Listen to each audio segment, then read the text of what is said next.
what I'm going to talk about is going to be a part one. It's going to be multiple parts to this because it's for real. And the more something keeps appearing in your face, in your presence, and you relate and identify with it, there has to be some truth to it.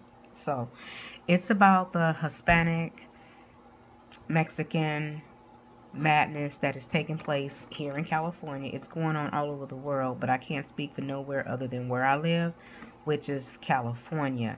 And I must say that first, this is nothing new. It's been in effect going all the way back to 1996, 94, 96, 97, 98, somewhere around up in there for me, my experiences. And this was when I lived in Los Angeles, and it was really on the rise. But at that time, I was much younger.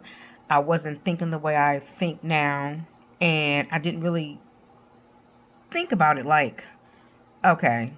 But now I'm like, when I think about and hear and keep coming across situations in my own life over the last 15, 20 years, and then go back and then go back forward, and it's like this is becoming a pattern, like a habit. A pattern, a habit is a pattern, a pattern is a habit.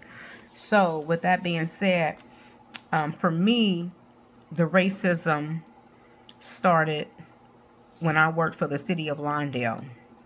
I'll never forget, I was there for quite some time, and it was a good mixture of all races because the city of Lawndale is in Lawndale, and it's a little small city, but you have Hawthorne, you have El Segundo, Manhattan Beach, Gardena, you have all the adjacent cities to Lawndale. So you have all type of diversity in the community. So people had jobs for the city, and it was no more race over the other race. It was well balanced, and I believe that was because things weren't so controlled. But that's when that change went into effect during that time. So, again, I worked for the city of Lawndale, and I was there, I want to say, about 2 years. It was supposed to be a temp position, but they ended up keeping me longer, and all was good. At that time, I didn't have a degree. I just had a lot of experience up under my belt that no one could touch. So it was never hard for me to get a job in the field that I was working in because of my experience, although I was super, super younger then. But what happened was, I never will forget, my boss at the time, one of them, she was African American.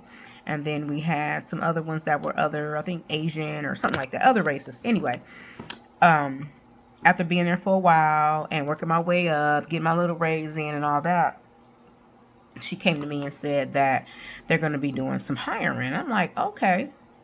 Didn't think anything of it. Didn't think I was going to be bumped, but I was. They wanted me to train a Hispanic person, Hispanic, Latino, whatever. Back then I didn't know who was what. All I know is it was all one love, and today it's still one love. But they wanted to have me to train him, and I trained him, but I didn't fully train him because it was so much for him to learn, and he wasn't able to keep up with the little I did pour into him or try to pour into him. Nevertheless, I guess they were just like, we just got to hurry up and get rid of her so we can have him to fill her shoes. And at that time, it was because he had an AA degree. That's what I had learned was he has an AA degree. You have the experience, but he has a degree. So, of course, at that time, that held more weight. AA, which a AA is nothing now. They want you to have a bachelor's or a master's. So anyway, where I'm going with this was